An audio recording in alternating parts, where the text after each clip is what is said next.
I'd like to share a tremendous idea of this week's Parashas Pekudei.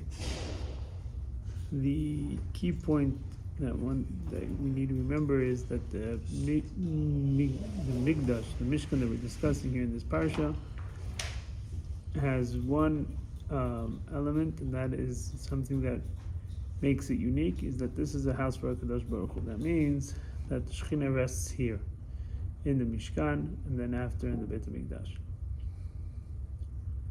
That's a phenomena that doesn't exist, that's not understood.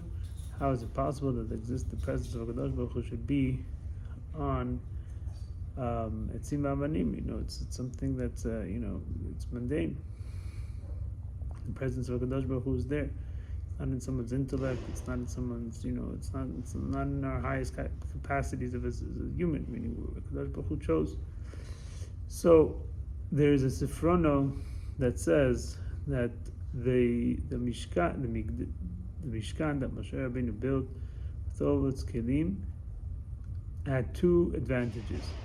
Shekhinah rested there, and it lasts forever. This means that today we don't have the Mishkan. So what do you mean it lasts forever? It means that it was buried. It was never taken captive. That's a big deal because that means that something's everlasting, and that is a key component of HaKadosh Baruch Hu, that it's everlasting, it stays forever. So if HaKadosh Baruch Hu rests, and so therefore the Shekhinah rested in the Mishkan that was built, and therefore it remains intact and in a wholesome and complete manner. What is the credit to it? Is because Moshe Rabbeinu was the one. It was Maseh Yedei Moshe. The actions of Moshe Rabbeinu. Moshe Rabbeinu is an Eved to HaKadosh Baruch Hu. He is it says about a slave, that a slave is a property of the owner, and therefore, if you have if the slave buys something, it's not considered as he as an individual, as an independent, conscious human being bought it. Rather, it's almost like an asset did something, and therefore it never had to be transferred to the owner's property. It was directly entered the owner's property from just the very fact of the Eved buying it. It's not a messenger, because the messenger is two separate entities. One is doing on behalf of the other. An Eved, it's not doing on behalf of, because he entirely is just an asset, the property to the owner. So to Moshe Rabbeinu is called Eved Hashem, and therefore Moshe Kaneh Eved Kana Rabo, Moshe Rabbeinu had the ability to allow whatever he did was worthy, that the HaKadosh Baruch Hu should be able to rest his presence there. And once HaKadosh Baruch Hu rested his presence there, so it's everlasting. This existed only in the Mishkan. The Mishkan is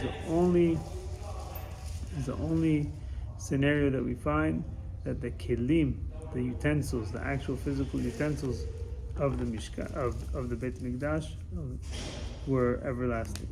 In the other Batei Mikdashot, we say that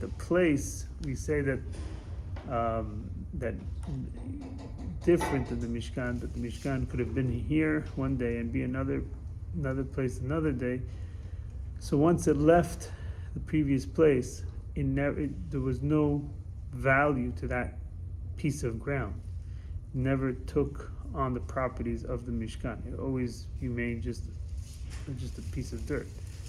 Different is the Beit Hamikdash, where it took the dirt of the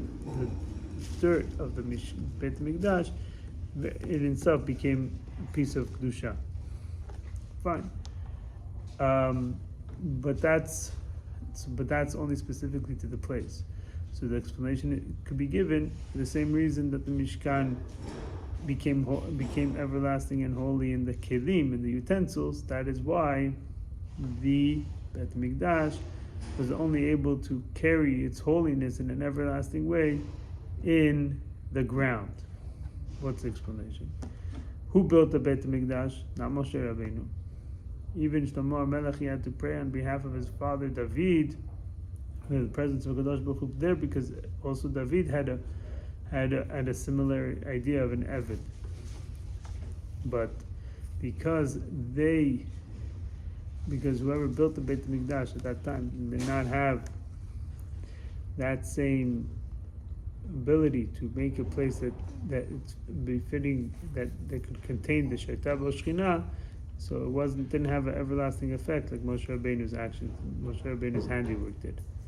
However, the dirt, the ground, that is not something that a person needed to do. That was just ground. That was dirt. That HaKadosh Baruch Hu could have chosen that his Shekhinah should be resting, and therefore it's there forever. We find this is a pasuk that says, "Zot menuchati ad ead." Sorry, lo bati ad kan el menucha ve'el nechala.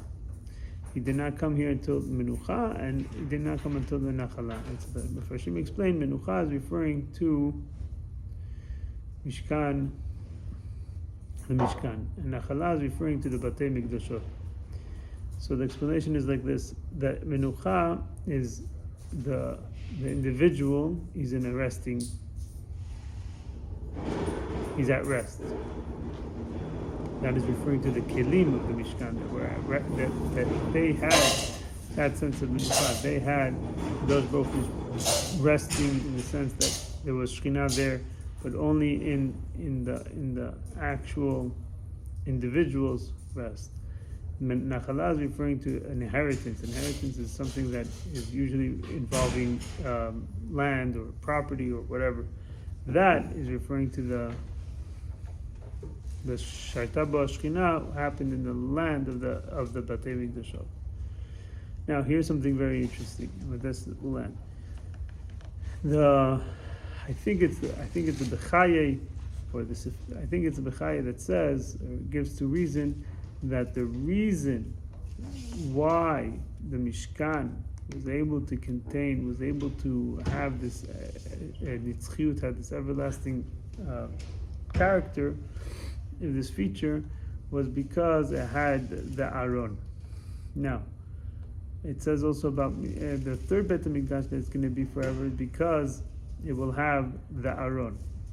Unlike the first and second Beit Hamikdash, the second didn't have it at all, and the first had it, but it was buried at a later point in time. So we find that the Aron somehow, because it had the Aron, the Shnei Luchot HaBrit, had the Aron is a key feature in allowing for the Shekhinah present in the actual utensils of Beit Hamikdash. Not only because the actual Shekhinah was permanent, was also found in the two Batei Mikdashot. What was unique about the Mishkan, and what's going to be unique about the Mikdash HaShlishi, is that the actual Shulchan and the Mizbeach and the actual different utensils will be everlasting, will have the Shekhinah. So this teaches us that the Aron enabled that the physical matter should have the Kedusha forever. Should be able to contain the Kedusha forever. We know that the Aron, that each person, individual, has the correspondings of the Beit Hamikdash. And the same way there is the three compartments of the Hazara, Kodesh, and Kodesh Kodeshim. So regarding the Yehudi, there's the Mizbeach HaChitzon, that's Chitzon Yutalev, and the Kodesh HaKodeshim is referring to a piece of his neshama that is a nuclear truth, it's unsplittable, and it's not able to be broken down into intentions and reasoning or actions. It's not expressed through, and even in a time to the point where it's undeniable that it's there, even at the point of a person could be doing with his actions, he could be saying everything to reject it, because it's not dependent on actions, it's expressed through. So this is the Kodesh HaKodeshim, this is the Aron. Now we find,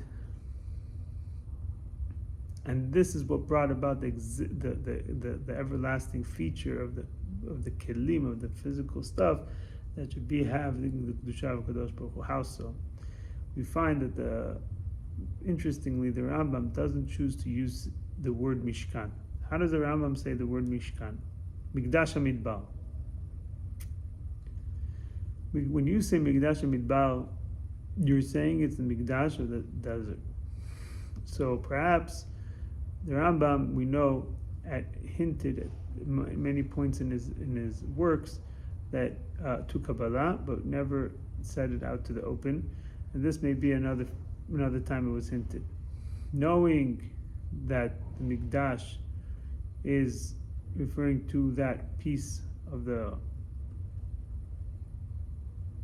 Nefesh, and knowing that the Nefesh, there's a person there's even a higher point of a Mesirut Nefesh, there's a higher point within one's Neshama, where just like we find that a person could be irrational for just insignificant things, it could be irrational about the way he conducts himself. There is also irrationality. Not always in Kedusha does it follow rationale. Sometimes the Yehudi has an irrational approach to Kedusha itself. This means that he does things beyond any measure, and he loses the thought process of logic. How do you express this? You express this in a midbar, desert. What's a midbar? What's the unique person? What's unique about the person? That he's a that he has a mind. Where does a person not live? In the desert. It's not an inhabitable place to be for a person.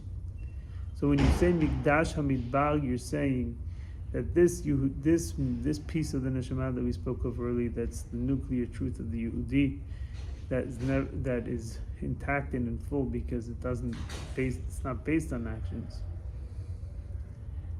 It exists forever. Mikdash HaMidbar is expressed the full most when in that irrational state of Kedusha, in the positive irrationality. And this is what we find in the Pasuk says, V'yarum v'nasa v'gava me'od. It's referring to sometimes the same word of Adam, you could flip it, and it could become a me'od. Me'od means that you're interchanging the letters. Aleph is referring to the thought. Dalet is referring to the speech, right? The three compartments of a person, and Mem is referring to the maaseh. But sometimes it's in reverse. This is indicating to us where does this deepest, innermost, irrational part of the nuclear truth of the neshama express itself. It's expressed from which is really the piece of Moshe Rabbeinu that Moshe Rabbeinu was nuclear truth. He embodied the idea of nuclear truth.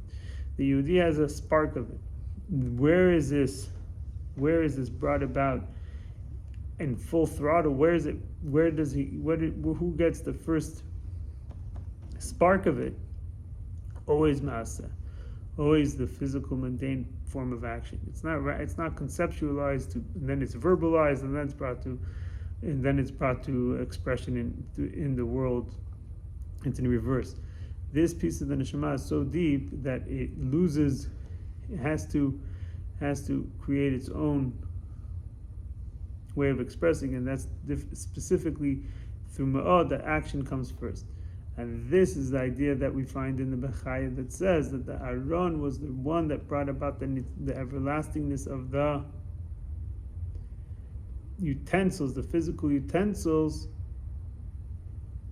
because the Aron is that nuclear truth, and that was brought about where? Specifically in the physical world. Not only in the idea that the dirt has holiness in it, but rather that this table remains holy and will remain forever. Have a good week.